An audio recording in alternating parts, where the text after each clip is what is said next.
live now, David. Go ahead.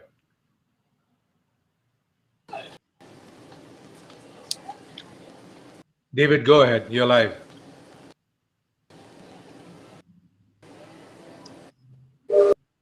David, you're live. David, can you hear us? Hi, welcome everybody. It's nice to be with you here.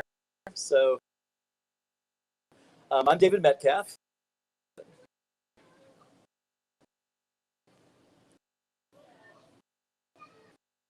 I'm David Metcalf with the University of Florida. Can you guys hear me okay?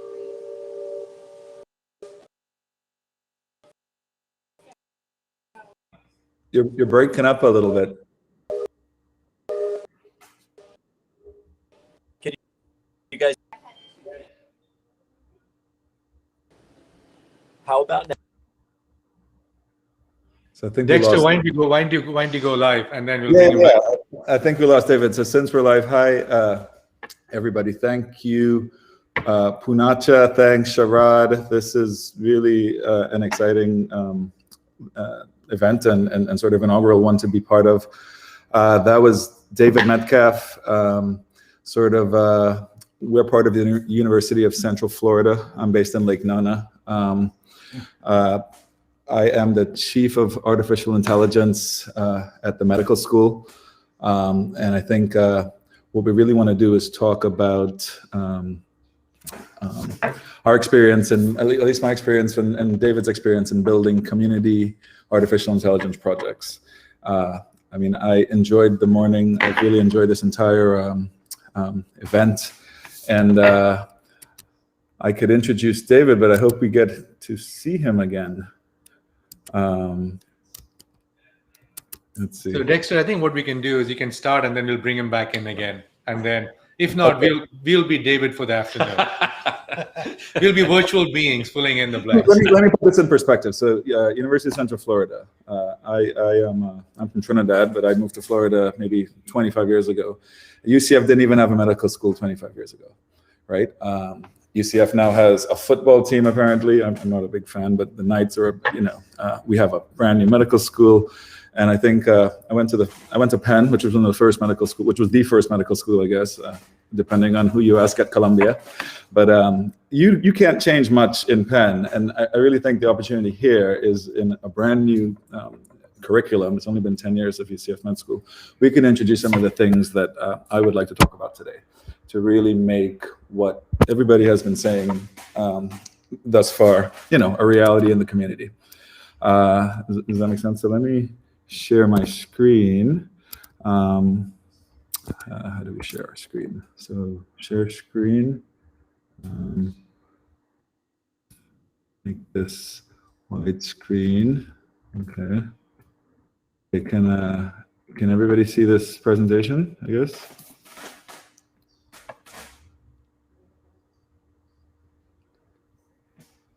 Hello?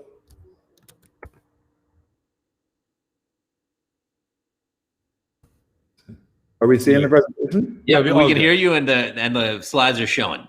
Oh, fantastic. Fantastic. So let's put this in perspective. So UCF has a brand new med school. I'm sort of in the field, and the dream really is build AI into the curriculum. What does that mean? It means, arguably this, we're in Lake Nona, it's a medical city, and arguably this would fail without a medical school to build around. There would be no hospitals, there would be no innovation, there would be nothing without the medical school, arguably. So, medical education is very regulated. So what better place to develop standards for what I would like to talk about today than in medical school. So this works. So, I appreciate what everybody has said today, but for the average person in Central Florida, the current AI data model is broken. And what do I mean by that? The first time this probably made the news is when Google bought up all the data in NHS in London or in England. Legal, but probably questionably ethical. Went to court. This happened again in Sloan Kettering. I'm trained as a pathologist. I went to Stanford to train as pathology. And more recently and more relevant to me, many in this crowd might have heard as early as May last year, there are these deals going on where Google can acquire this data in private, unbeknownst to the patient. Nobody is faulting Google. There's no other way to get this data in bulk except to buy it anonymously. But if you think about it, all of these are frowned upon for obvious ethical reasons, and it's no different to buying drugs. So back in 2018, I said if you wanted to buy a kilo of cocaine, you do it behind closed doors. It's the same if you want to buy data from Sloan Kettering or whomever. But beyond that, beyond the justice and the sort of equity aspect of this, the way that data is bought and sold today is obviously biased. I don't have to explain to this crowd these kind of problems, but emphatically with genomics, I'm trained in genomics, 96% of genomics, and genomics is tens of billions of data that's gone into genomics, to call so-called precision medicine. How precise is precision medicine if 95% of the data used is not applicable to the world? Meanwhile, again, I don't have to describe to this population here the disparities in the diversity. So, if you have biased data at the outset, you have biased outcomes, you have COVID is a great example. I used to be in San Francisco. I very much enjoy this this talk and the virtualization of healthcare. I agree. COVID has sort of driven the virtualization of healthcare. People couldn't go to the doctor, so now everybody has a portal. Everybody has data that is available online, I've been very bullish on Bitcoin. This, used to be about how to study the data, but beyond how to study the data, I think just Bitcoin offers an opportunity for us to get data that just simply doesn't exist. What do I mean? COVID was maybe a year and a half ago, April 2015. You see that? April 2015. This graph doesn't exist anymore. April 2015 were the counties that voluntarily reported COVID cases in 2020. How are you supposed to tell there's a problem in disparities if Mike Pence mandates reporting but doesn't mandate ethnicity as a factor to report? Well, you can't tell. You can't tell as early as April. And this is incredible. So how would you get this kind of data? This is, I should put the citation, but this is my colleague, Dr. Elena Cyrus. We publish this in Health Equity. But all of these are historically Black and sort of Black dominated. And you have to use, a Black density population database and then compare it with death rates for COVID to see what, is obvious and is obvious now.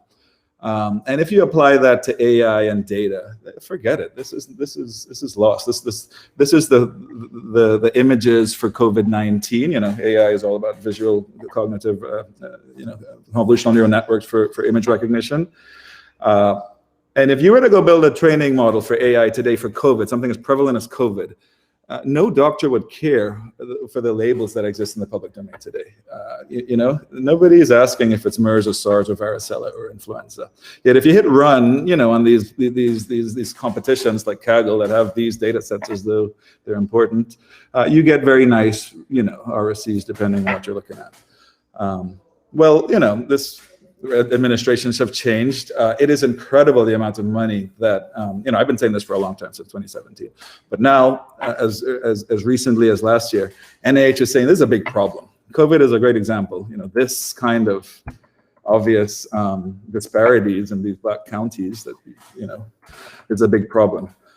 So that motivates our idea. We really need community buy-in so that everybody can benefit from what we've been saying. Precision medicine is only as precise as the data we've studied, and thus far it's really not applicable to everybody. We don't want the same thing to happen in AI, where it doesn't cost, this data already exists. Arguably, there's tons of imaging on COVID, so how could this be the state of the art for COVID AI? That's crazy. This is never going to work.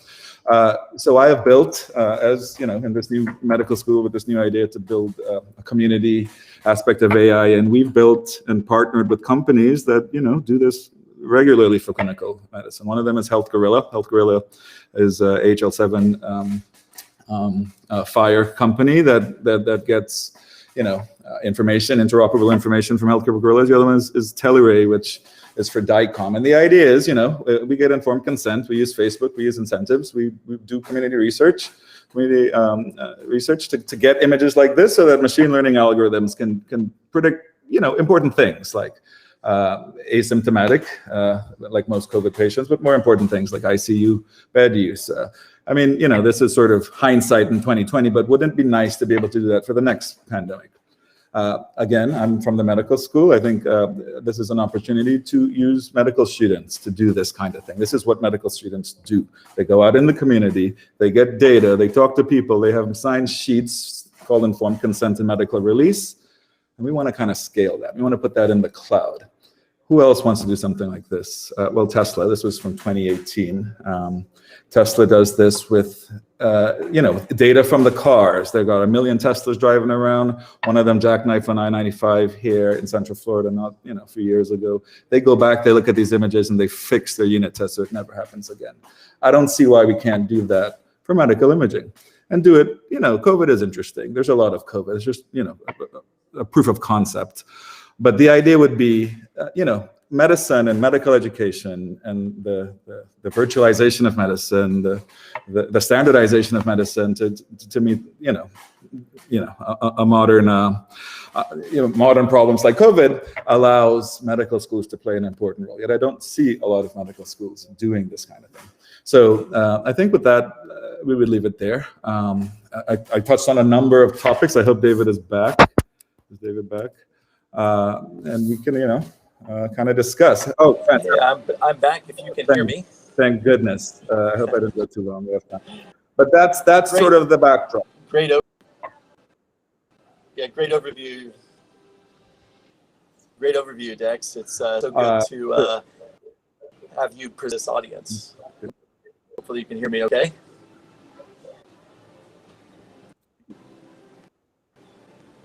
Yeah, we can hear you.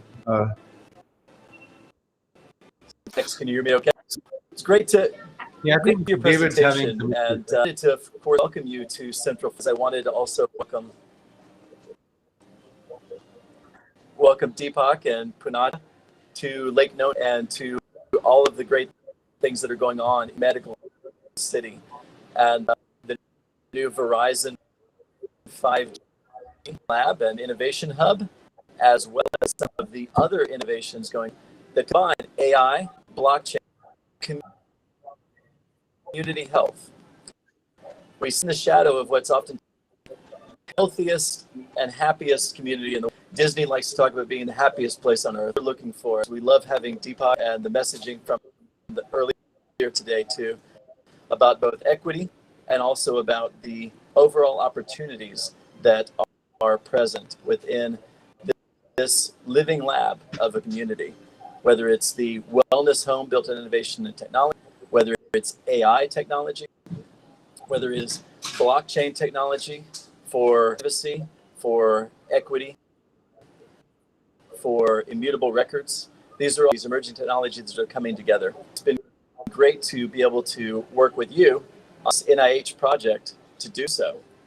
What other things do you see for the future of AI, a positive future of AI that we can leverage?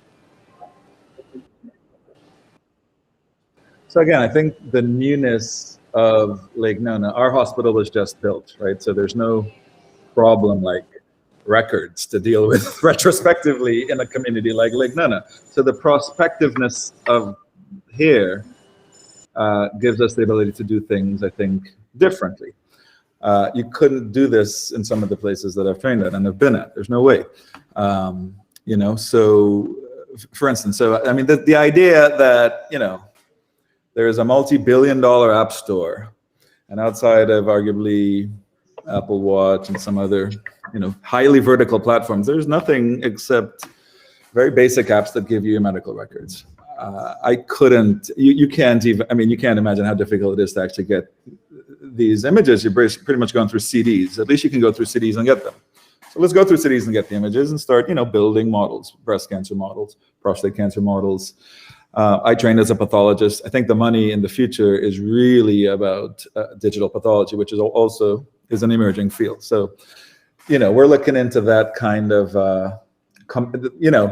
I find it odd. I used to be in Silicon Valley. I find it odd that there are 2,000 companies working on various medical problems on biased data, and the expectation is that you're going to sell it to whom? Because you can't validate that in South Florida, where the Latino Spanish is different to the Mexican Spanish in the Valley.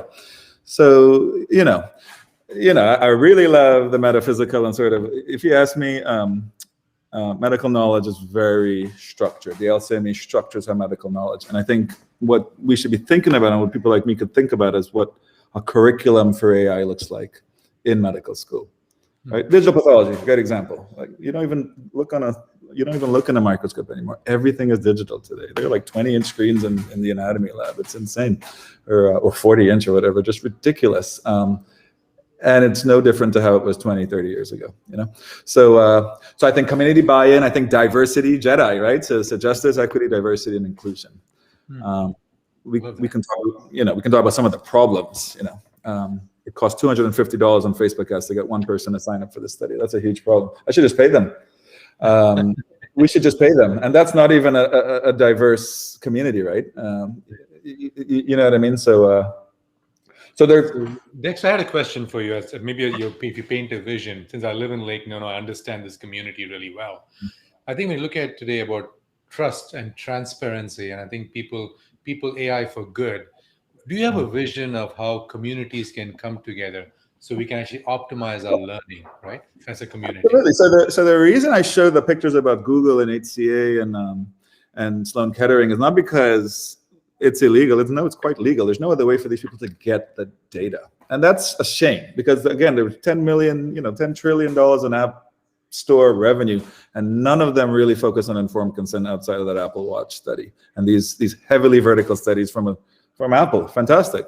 But the idea would be, why don't we have apps that read HL7 FHIR DICOM packs? They're standards that exist. They've existed for many years, and they're future standards that still exist. And I really want to, that's the only way we're going to have any kind of equity and justice. You know what I mean? And I think the medical school in a place like Lake Nona, where everything is brand new, is the way you kind of do it. So once again, Dr. Hadley, thank you for your time. I think we missed David Metcalf on the video, but we'll obviously keep doing this more often. And once again, next year we'll have another event. So in the meantime, hope to see you in Lake Nona when I'm back next week. Thank you. Absolutely. Looking forward to it. Thank you so much. Thank you again. For your time. Well, have a wonderful day.